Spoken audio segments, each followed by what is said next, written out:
பண்ண போகிறேன். நான் சின்ன வெங்காயம் போட்டுட்டேன், நீங்கள் வேணால் பெரிய வெங்காயம் கூட போட்டுக்கலாம். கருவேப்பிலை, இஞ்சி, கொத்தமல்லி, புரோட்டா, உரம், மிளகாத்தூள். இப்போ முட்டை, இஞ்சி பூண்டு ஒரு ஸ்பூன் போட்டு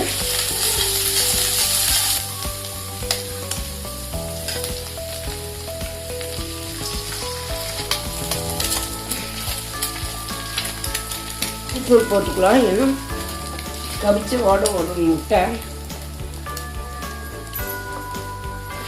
கொஞ்சம் மிளகாத்தூள் போட்டுக்கிறேன், கொஞ்சம் உப்பு, அப்புறம் 2 புரோட்டா போட்டுக்கிறேன். அப்புறம் குருமா, புரோட்டா குருமா வந்து கொஞ்சம் புரோட்டா குருமா வச்சுக்கலாம்.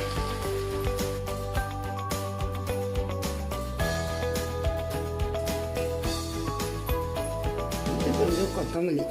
இனி சர்வ் பண்ண வேண்டியதான். முட்டை பரோட்டா ரெடி ஆயிடுச்சு. எல்லாமே நம்ம ரெடி பண்ணி வச்சா இந்த முட்டை பரோட்டா பண்ணுறதுக்கு 10 நிமிஷம் தான் ஆகும்.